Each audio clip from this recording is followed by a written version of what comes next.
webinar on COP28, Outlook and Implications for the Energy Transition. I'd like to thank you all to having made the time to join this webinar, and a special thanks in advance to our lovely panelists who will be sharing their insights with all of us. My name is Adrian Del Maestro. I'm the Vice President of Global Energy Advisory, and I'll be your moderator for today. I thought it might be helpful if I just give you a quick overview of how this webinar is going to evolve. So I'm going to set a little bit of the context for COP28. Then I'm going to introduce the panelists, give them a chance to share their thoughts about their personal experiences in COP. And then we'll explore some specific themes with each of the panelists. And then I'm going to open it up to Q&A to all the participants on the call. Please note for the attendees, the lines are muted, but you can post your questions in the WebEx chat. So I'd encourage you to ask questions and share your thoughts. We've also, some of you already sent some of your questions in advance, and I'll be sharing those with the panelists. Before we start, I'd like to do a values moment. At AECOM, when we typically start our meetings with clients, we just like to take a pause and think about some of our core values. And I'd like to focus on thrive. And thrive for us is one of our core values. And it's about encouraging diversity in our workforce and making sure that we create an inclusive workplace that allows our colleagues to grow and fulfill and deliver to the maximum of their potential. And I think this is really important, particularly one of my pet themes about the energy transition is the need to have capabilities to enable the transition. And I think it's really important that we have diversity of skills and diversity of thought to enable us to address the energy transition in terms of the scale, complexity, and pace of the transition. So let's talk about COP28. Just a few thoughts to kind of set the scene. I think it was an interesting backdrop to COP28. Certainly there was controversy about where it was hosted and the background of the president that ran the event. It was set against a smoldering geopolitical context. You had the ongoing conflict in Ukraine, rising tensions, escalation of tensions and violence in the Middle East, and similarly tensions in other parts of the world. And all of this against a very difficult business environment. So if you think about high interest rates in terms of, we were used to an era of access to cheap capital. Now it's a lot harder. And cost escalation, you see the central banks beginning to rein in some of that escalation factor, but it's still very much an issue. And what that all means is, as a lot of these companies deploy their low carbon solutions, it's getting very hard to actually deliver those projects. You have to really scrutinize the economic feasibility and make sure those projects are bankable before you get to a final investment decision. In terms of whether COP28 was a success or not, we're going to talk about it shortly, but my personal view, I think there were some important successes there. I think the fact that there was some official wording around the transitioning away from fossil fuels was a step forward. The tripling of renewables energy capacity as well was I think, in my mind, quite a major achievement. But I guess on the flip side, there were expectations that there was going to be something a bit more material than transitioning. There was language, a desire to have a complete phasing out of fossil fuels. That was not achieved. We're certainly not on the 1.5 degree pathway. That's clearly an area of concern. And I think more broadly as well, there were some questions around the COP process. COP28 was about twice the size of COP26, 80 to 90,000 people there. Some concern about whether it's becoming more a trade fair than an important solution to address climate change. So it depends where you sit. We're going to explore that now with our panel. So let me introduce the panel. I'm going to go around the screen. We have Frank Sweet, Chief Executive of our global environmental and energy business. Yaser Ali, who is the head of our environmental business in the Middle East. Jennifer Obertino, who is our global energy practice leader. Farah Naz, who is our director of ESG and innovation in AECOM Middle East. And finally, but definitely not least, Robert Spencer, our global head of ESG advisory. So what I'd like to do, I'm going to probably do it in reverse order, but I'll guide you. I'd like each of the panelists just share for a few minutes your personal view about COP, something that resonated with you, It might be what you thought was particularly successful, what you were frustrated about. Carte blanche. I'm going to go in reverse order. I'm going to start off with Robert first.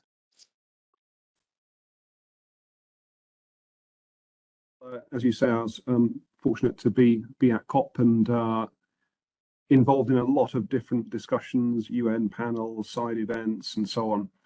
What I took away was, apart from the huge boost in energy and understanding and commitment from all the people that were there, actually, you do get lifted by that. And in my job as ESG practice lead for AECOM, you know, we're a large organization. It gives me a lot of impetus and energy to transmit that energy and commitment to doing something about the energy transition and climate action, you know, through the rest of the year, sort of thing. So it's almost like a real boost. The other thing I want to just highlight in terms of takeaways is the amount of business involvement that there was. You know, business is really hungry to play a part in the change and have a seat at the table. And one thing that I contributed to one session one evening with a session that had been set up by the UNFCCC, and it was around serviced emissions, this concept of serviced emissions. How do organizations in the advertising sector, in the legal sector, in the engineering design sector, like we are, think about the impacts of the advice that we give in terms of emissions?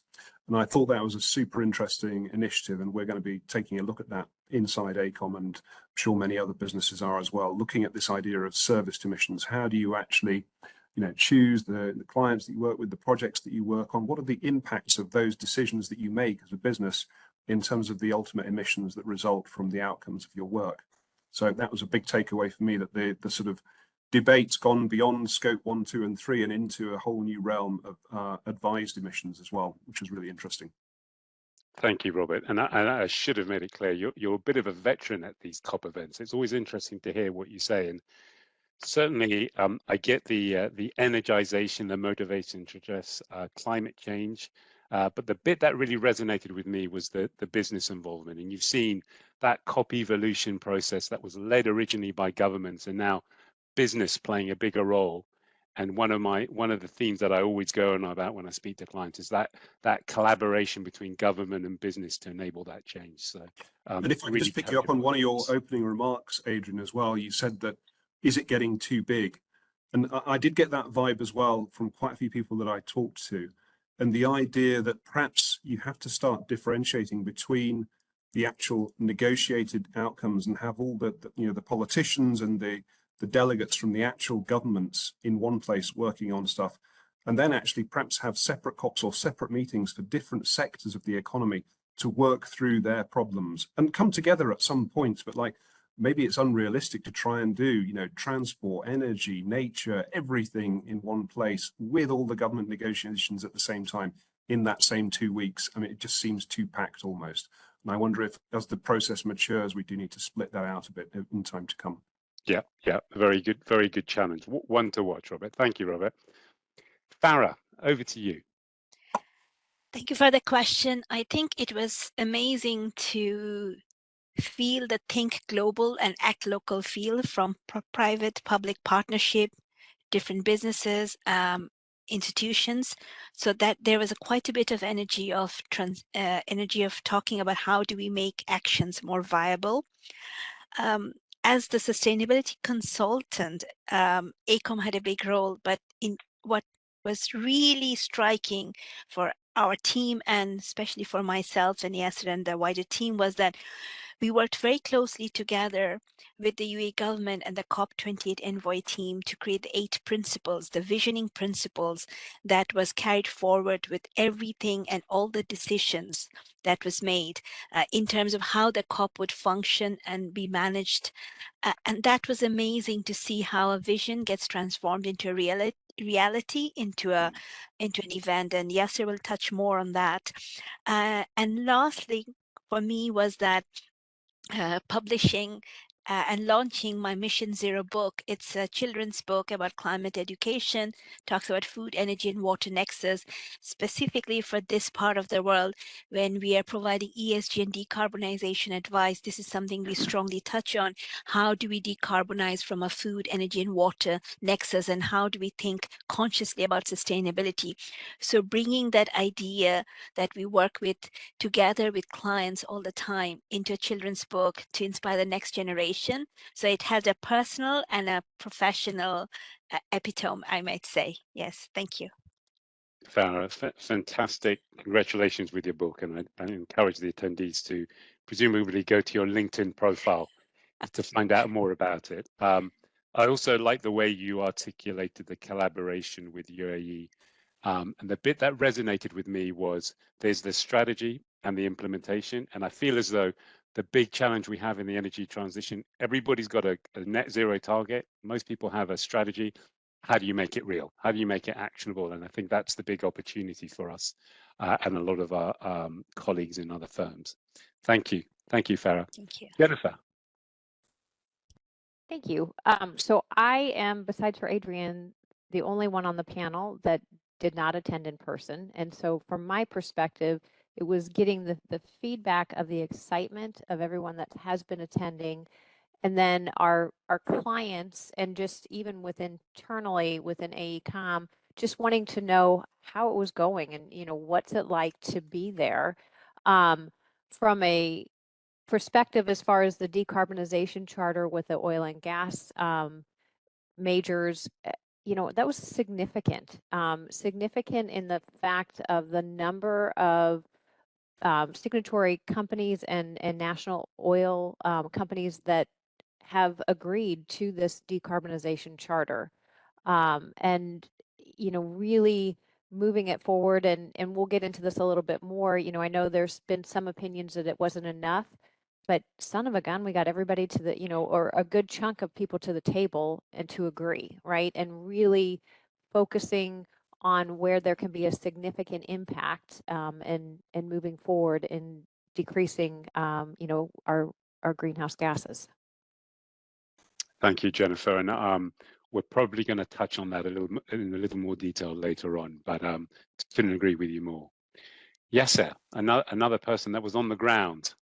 Your thoughts? Ground day and night for 2 weeks, working on the inside. It was a different perspective for me, and I'll sort of cover it in two parts. I think some of the points earlier mentioned from Rob and Farah. I guess the scale of the event was quite something. I mean, really, to be on the Expo City site, which AECOM were involved in from a design point of view, just the scale of the blue and green zone was sort of unprecedented. You mentioned earlier, over 80,000 people. I thought that was a real task to manage from a sustainable operations point of view, which was obviously what we were involved with for well over a year.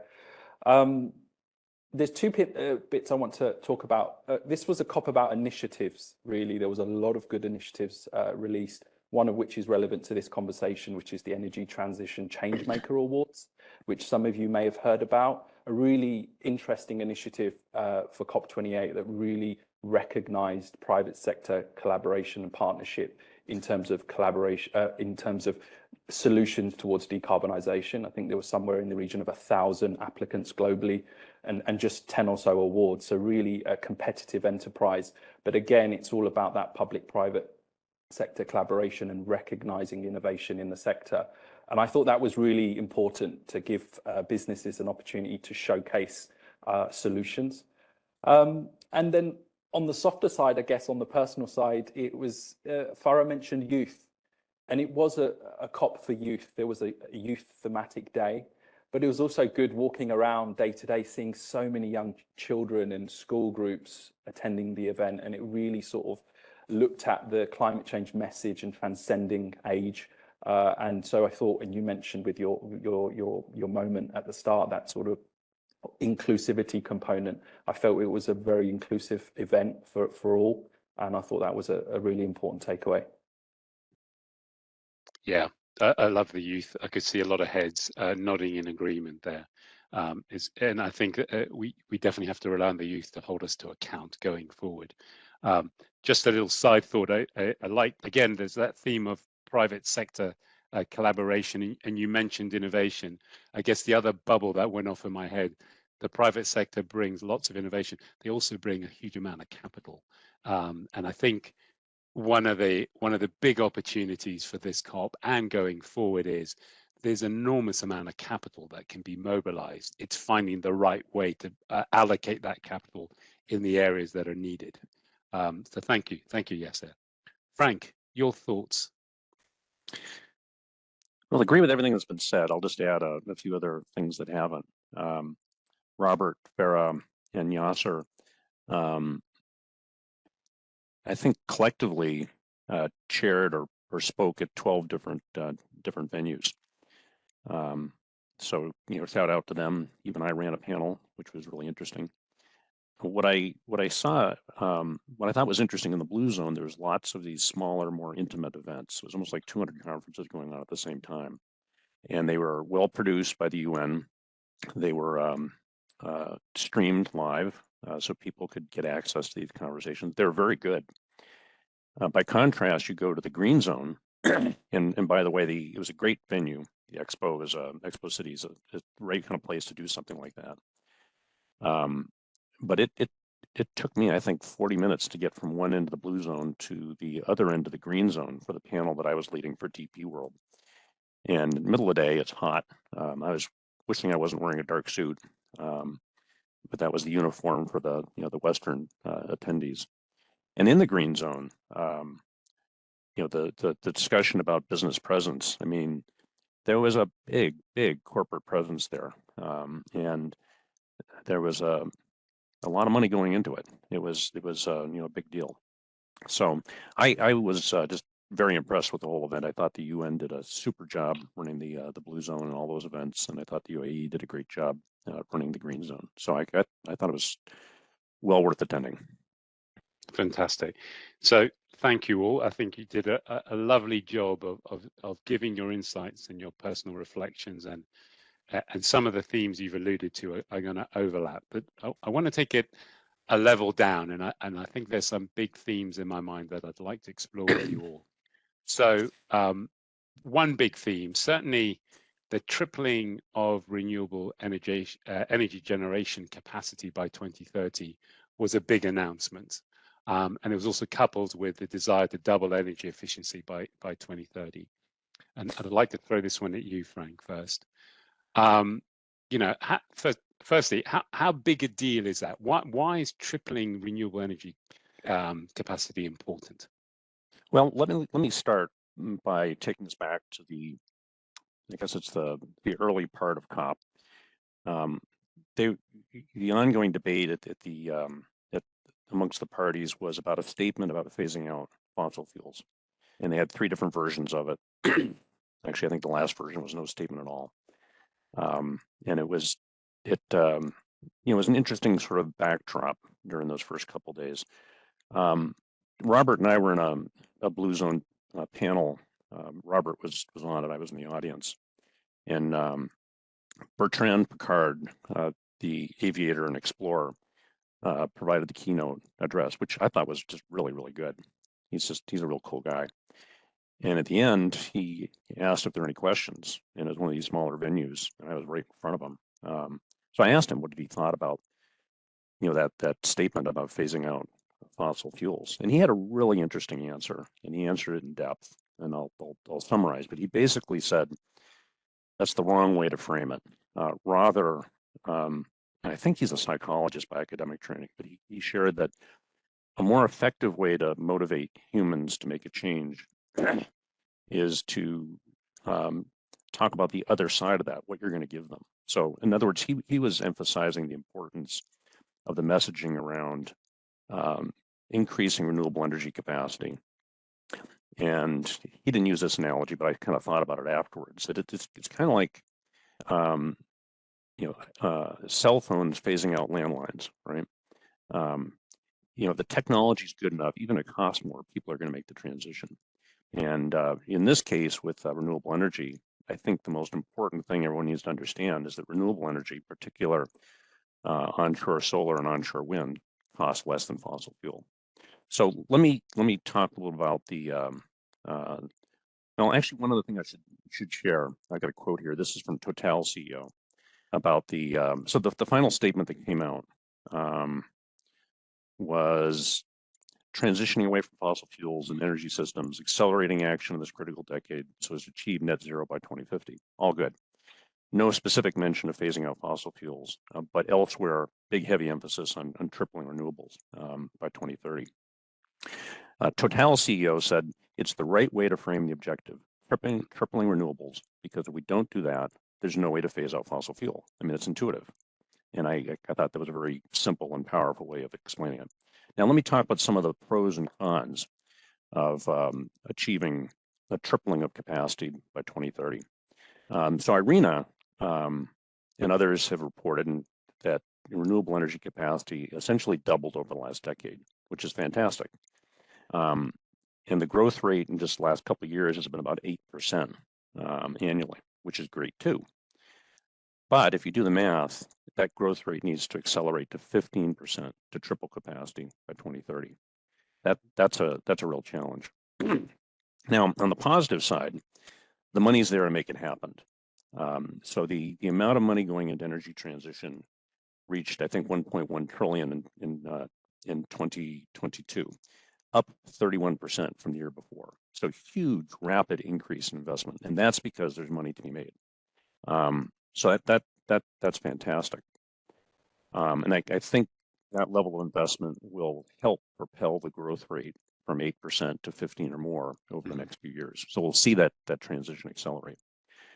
On the negative side, though, there are a lot of challenges to these projects. We see it in the headlines all the time. So in the U.S. and other countries, the permitting process itself is cumbersome. It can take 10 years from inception to production for an offshore wind farm. And we need offshore wind because there's just not enough land space close to urban centers to generate all the energy we need near those urban centers, unless you go offshore. Another would be the supply chain. So for solar, of course, that's well developed, really a lot of that coming out of China, but increasing capacity and elsewhere around the world. But for offshore wind, with the exception of China and Europe, supply chain doesn't really exist, and it's being created right now in the Americas, and it's causing natural problems. It's causing sector-specific inflation for projects that locked in takeoff agreements earlier without an inflation rider. The inflationary period we had a year or so ago, coupled with that sector-specific inflation, has caused real challenges. And a lot of projects have tanked. I think they'll come back. They'll have to be renegotiated, but it's caused a pause in offshore wind, at least in the U.S. And then another would be the Jones Act, the requirement that ships traveling between ports in the U.S. be built in the U.S. And strangely, offshore wind facilities are considered ports. So it's just an additional challenge. The ships have to be built to enable this, or barges need to be used to move the equipment out to the offshore wind farms, and then European ships can be used to take the assembly. But nevertheless, that's another element that needs to be built out. Now, all that said, all those pros and cons, I think at the end of the day, what I'll call energy arbitrage is going to drive the transition and drive it fast. So I think capitalism will prevail in a good way here. Okay, no, very, very comprehensive answer. And just to build on just briefly, I thought your comments around the supply chain were really interesting, because there's clearly a challenge of a constrained supply chain right now, the nascent supply chain. If you look at offshore wind, that's still in its growth phase and it's been challenged somewhat. And there is a big debate about how you bring costs down in order to not only have the supply chain, but how you can deliver these projects profitably. One quick build question for you, Frank, and keep it succinct. Lots of challenges for tripling that capacity. If there was one area that you would focus on that you could fix, what would that be?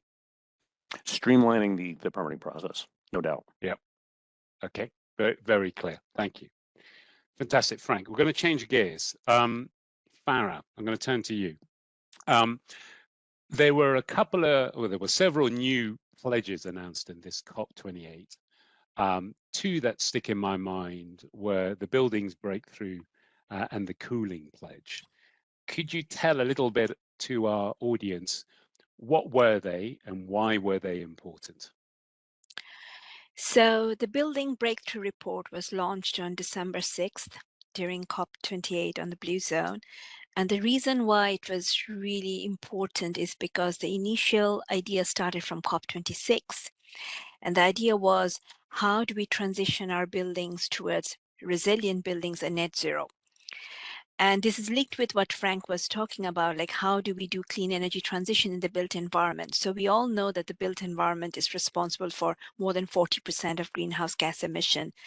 But the data shows that we are not on track to be net zero by mid-century. And since 2015, every year the emission is going up by 1%. Right? One is a small number, but if you add all the emissions, it's a really big number. So the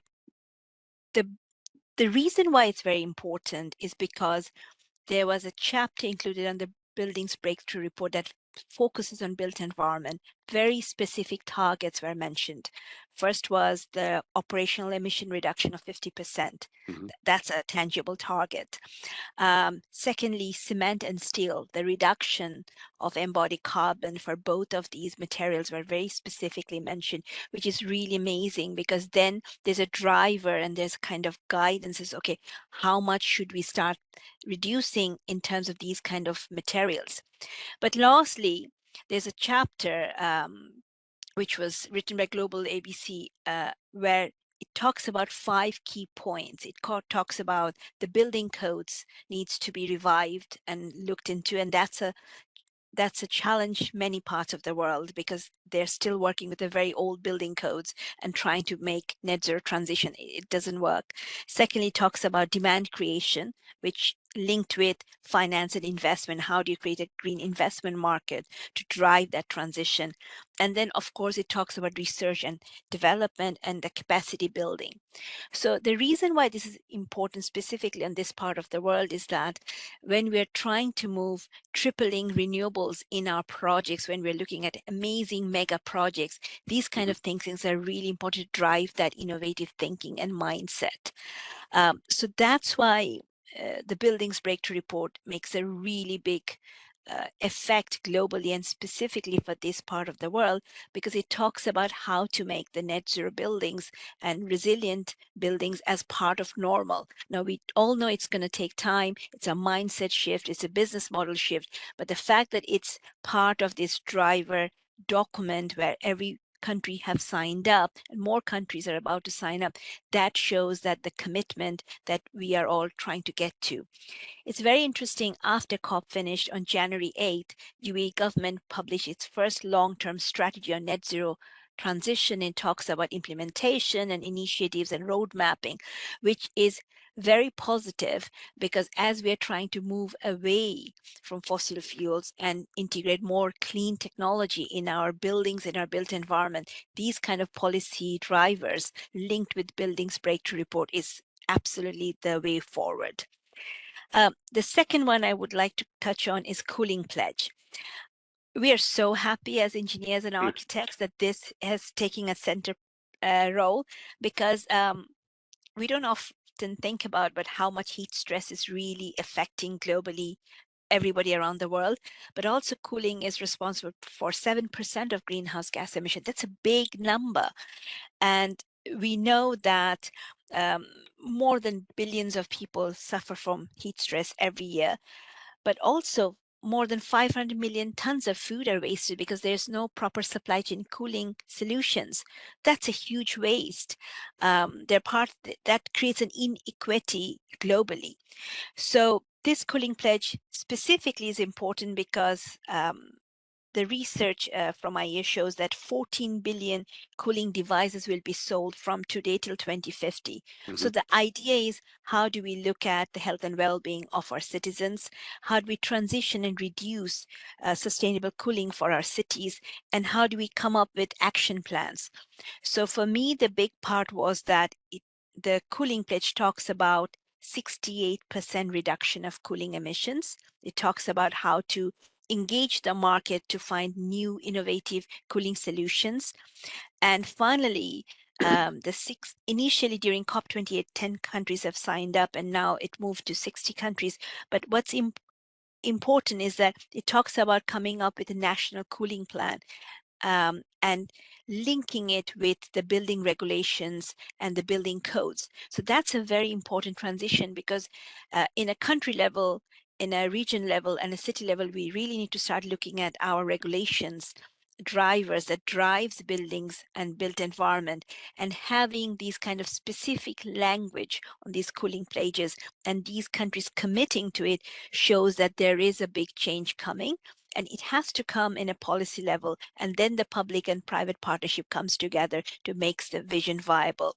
So from a very technical perspective, working in the built environment for over 20 years in different parts of the world, when we see that these kind of language is included into these pledges, so it's very actionable. That's the key word. It's very actionable, but it's also looking at research and development. But both of these two pledges that I talking about, the cooling pledge and the building breakthrough pledge, what I really liked is talked about yearly review of where we are. So that's a big thing, because if we are not measuring our success, if we are not taking regular stock take, it's really hard to know what the success looks like. So the fact that these languages have been built in to pledges like this, and the countries have signed up for it, that's a very positive move for the built environment. Yeah, that's super clear. And the point you made there about measuring progress, it's all part of the implementation solution. Can you bring it to life? Are there projects that you're working on in the region where you're already addressing the kind of the building resiliency, for example? Appreciate you might not be able to name clients, but just a sense of the type of projects. So we're working on decarbonization projects this part of the world, and what we're doing is that having those meaningful conversation by running a net zero readiness workshop to show the clients initially where they are in their net zero transition journey. And this is very much linked with the conversation Frank and others will be having today, because the clients really need to see where they are now and how they can move forward. And that's a clarity, technical point of view is really important. So that's where we do strategic advisory focusing on the decarbonization journey, whether it's a city level, a neighborhood level, or a country level. And that's where we are showing the client that when you move away from building codes to different building level assessment, and then what decisions and investment they can make to push the needle forward. Some clients really like the cost and carbon modeling that we are doing to show them what the journey would look like, because at the end of the day, the business modeling and the carbon modeling requires to align together in a sustainable business case. So we're working on some major projects, and Yaser will touch on a bit about this, is that we're doing a cost and carbon modeling to show the client, to make them visualize what these carbon emissions are all about. Frankly, many people don't know what carbon actually entails. So when we tell them what a carbon emission of a cup of coffee is, and in COP, we looked at carbon emission of every single food. So now when we look at food, we just think of the carbon numbers. What happens is that the carbon becomes more of a real thing for the clients. And that's what we found in this journey, is that we must educate and have those conversations and make it real. So then it becomes more tangible. It's not just a 1 million ton CO2 equivalent number, but we can start visualizing a cup of coffee, a car, driving a car from point A to B, what that journey looks like. And I think the more we normalize the idea of carbon cost, carbon modeling from it, then the conversations are going to become more normalized. And that's the mindset normalization we require to move towards more a net zero transition. Yeah, no, nicely put. And I definitely think there's something around building a vocabulary around carbon. I think I saw a stat that the average person in the UK, it consumes about or generates 12 tons of carbon a year, which is effectively a long distance flight will eat into half of that allowance. Yeah. So it's good to make people aware of what their carbon footprint is. Thank you, Farah. Thank you. Yes, sir. We're going to stay on the sustainability theme. I know that you are a leading light in sustainability, and we are We are the technical advisor on sustainability to COP28. Tell us a little bit about what that means. What did we do?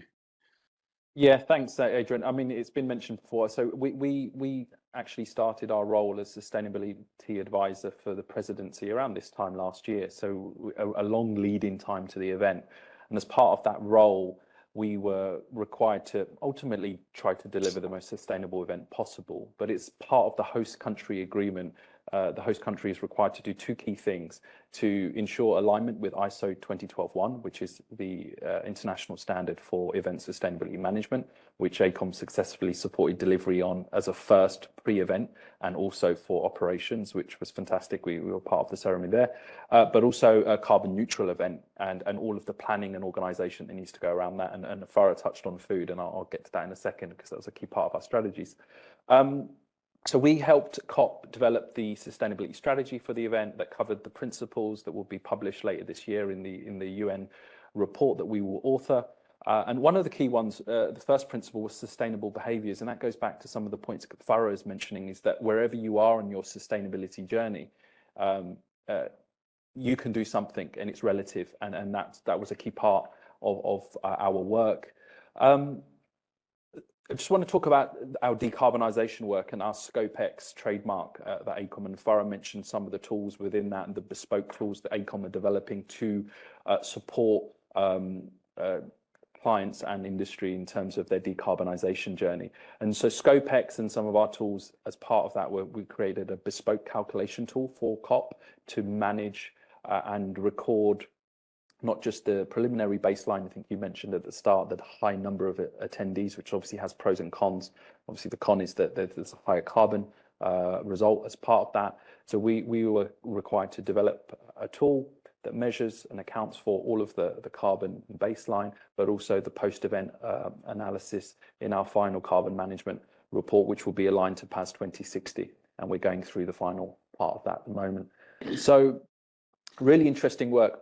Just finally, some of the strategies, and Farah was talking about making carbon more relative, and I think that was really telling. There was a number of strategies and KPIs we developed for the event, but one was to support carbon labeling on food, and actually understanding. And it was a great COP for carbon neutral food, or low carbon food options, vegan options, vegetarian options. So you could actually go to a vendor, scan the barcode, the QR code, and understand how much carbon content was in your cup of coffee. And so those are just some of the ideas and approaches that we took to sort of help deliver a sustainable COP28. Yeah, and I think, I mean, that last point really resonated with me. It ties into the comments that Farah was making, which is all about just educating the consumer about what their carbon footprint is. And you can actually change behavior, because a lot of the transition, not just a technology solution, it's behavioral change. So if you educate, you can get there. No, fantastic, Yaser. And I know that you're doing lots of other interesting stuff in sustainability in the region. You mentioned something this morning to me. I think it was about artificial reefs. Maybe you could share a few things. Yeah, look, I mean, I think the great, Farah mentioned this, and look, we're really excited in the region. I think COP28 is really, there's a real energy in the region, in the UAE, where I'm based and Farah is based, and the clients and the businesses are really pushing forward with that. Obviously, there's a lot of potential. One of the interesting projects that we're now supporting in the ESG advisory space is an offshore artificial reef. It's one of the largest in the world. It's going to have huge potential in terms of increased biomass and nature-based introduction of fisheries, etc. But also in terms of blue carbon, which is a really interesting, still quite novel area. Carbon sequestration through the oceans has huge potential. And given that a lot of the Middle East where we are is coastal, and a lot of coastal development, one of the world's largest offshore reefs has a huge amount of potential. So we're supporting the client in leading the delivery there. And we have our teams supporting in nature-based solutions, blue carbon offsets, but also in terms of supporting the client through the advisory part of that journey. So that's one of the key ones. There are others, but I thought that was a nice one to mention, I thought, because it sort of ties in well. And that's all off the back of the energy and impetus on COP28, which I think is fantastic. Fantastic. Yes, really, really impressive. Thank you for sharing that. So we're going to change gears again. Jennifer, I'm going to bring you into this one. There was a big expectation that COP28 was going to be the forum for the oil and gas industry to articulate their value proposition about what they are going to do to enable the transition. And I know in previous calls we've talked about the fact that the industry has a lot to offer in terms of capabilities, capital, skills, etc. Did they deliver on that narrative? Did they realize the opportunity about what their contribution is going to be to the transition? So thanks, Adrian, and appreciate the opportunity to speak on this. So, you know, there's mixed reviews, right? Some folks have the opinion that there wasn't enough. Others say, you know what, look at the amount of oil and gas clients and companies that participated. So we had over 40 different companies that you know, signed the decarbonization charter. That charter outlined industry best practices, what were, you know, some of the key oil and gas industry enhancements, and the biggest, I think, is the reduction in methane emissions. And so the best practices is really looking at, you know, how can you know, they eliminate the zero routine flaring and then upstream methane emissions, and continuing to work to reduce emissions in their operations. The enhancements that were referred to is transparency. And I think there was a question that was asked of, well, how are we really going to hold, you know, these oil and gas companies to the commitments that they've made? And part of that is this third party reporting, monitoring and reporting on the progress that's being made, right? And so utilizing the information and ensuring and holding, you know, the oil and gas companies to their commitments. And then finally, again, it's that methane emissions reduction, which is, you know, roughly will reduce 15% of the greenhouse gases globally. You know, I think this is a good opportunity for oil and gas companies to take action towards reducing that carbon footprint and moving towards investing in cleaner technologies. Again, some feel that, you know, it fell short because it really didn't address the fossil fuel consumption. And, you know, in this commitment, there is a balance, as with every business, on the monetary cost versus the greenhouse gas impacts, and, you know, looking at operational efficiencies. And some of our, you know, oil and gas clients have indicated that, you know what, they already were looking at, you know, how do they improve, you know, and reduce their methane emissions. And so now this is bringing a larger group together to really discuss that. And as Farah mentioned, you know, carbon emission is not plunging, it's increasing. And so, you know, this is part of that discussion and, you know, really moving forward. So in my opinion, they were present. There's a charter that was agreed to. It has 3 key pillars that will keep advancing the reduction of their carbon footprint. And, you know, there's some significant oil and gas companies that, you know, agreed to this charter. So, you know, they are leading the way. Yeah, nicely put, Jennifer. And I think also the focus on the methane emissions is pretty important, because potent greenhouse gas doesn't stay in the environment as long as carbon dioxide. But if you can eliminate it quickly, because it's short lifespan, you can have an incremental effect in terms of addressing some of the impact of climate change. So big opportunity there. I'm going to shift to the final gear before we open up to Q&A. And by the way, I'm so impressed with the volume of questions that are flooding into the chat. So bear with me. We're going to just have a quick few thoughts with Robert, and then I'll try and cover some of the questions. Please don't be upset if I don't ask your question. I've tried grouping some of them as they're coming in, but there's a lot, but I want to save a little bit of time to throw those questions out to our panelists. But I'd like to finish this bit of the section with you, Robert, bringing it back again to nature. So nature-based solutions, something we've talked about a long time, received a lot of prominence in this particular COP. So really simplistic question, what do we mean by nature-based solutions and why are they important? Well, I think it comes back to this recognition, Adrian, that the climate crisis and the biodiversity crisis are inextricably linked, and that nature really is our ally in addressing climate change, in particular adaptation and resilience to the inevitable changes that we're already seeing in terms of more extreme weather events, higher rainfall weather events, drought and fires and such.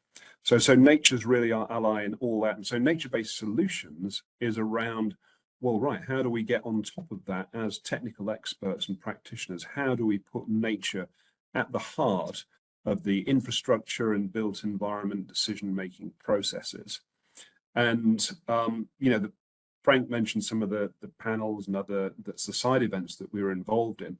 A lot of the time I was involved in those, and I was actually promoting, you know, some of the best approaches to do this. And one example was the playbook that AECOM authored with WWF and FIDIC, the Global Federation of Consulting Engineers, on how to use nature positive approaches, actually integrating that into the design of infrastructure going forwards, so that you get the carbon sequestration, you get the benefits for biodiversity, you're addressing the biodiversity crisis, and you get a ton of other social and economic and well-being benefits for wider society from bringing nature to the fore. Now, there were a huge number of initiatives that I just want to very briefly mention, just so that people are aware that, you know, nature certainly was not ignored at this COP. So it's heavily mentioned during the global stocktake. That's the sort of delayed. How are we doing against the Paris Agreement? Nature was mentioned 8 times in that, biodiversity was mentioned 5 times, a lot around reversing deforestation and degradation by 2030. We also had the global goal on adaptation. That was one of the key outcomes from this COP, and nature appears quite extensively in that, in terms of the fact that we've got to accelerate ecosystem-based adaptation and nature-based solutions, directly to your question. And this is an important one as well. It notes how important it is that we really engage with the traditional and indigenous knowledge on stewarding these natural systems, so that we're integrating, you know, centuries of wisdom in terms of how to look after the natural environment, alongside our latest, you know, AI-enabled geospatial mapping techniques, everything else that, you know, a company like AECOM can bring.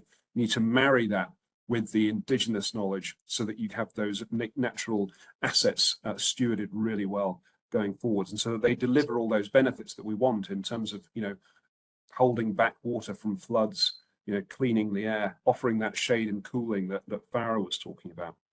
Another big one was the joint statement on nature, climate and people. This was led by People's Republic of China with the COP presidency, and this was promoting joint nature and climate action through effectively the plans of each nation for climate and nature. So many people will know we've got the nationally determined contributions. That's effectively the climate action plan that every nation has to bring to each COP. And then you've also got the national nature plans, which have come out of the parallel biodiversity COPs. So it's all about bringing those together, so you're not dealing with these silos, but you're actually including nature in your climate plans and climate in your nature plans. So that was a really strong initiative, I thought. Nature finance, you talked about the fact there's a lot of money around. There is a lot of money flowing. It's largely public sector money still that's going into nature-based solutions through national government agencies, arm's length infrastructure bodies and such. But private finance is looking for a way to get nature funded through corporate initiatives. And I think this is where business can really lead. And we're involved in this through our work with the Sustainable Markets Initiative. How can we get really good front-end investment into natural systems, often as part of infrastructure development? So I'll leave it there for a quick run around in terms of some of the initiatives that I could see. There are loads more to talk about, but we're pressed for time. Okay, no, Robert, as always, succinct to the point. Thank you very much.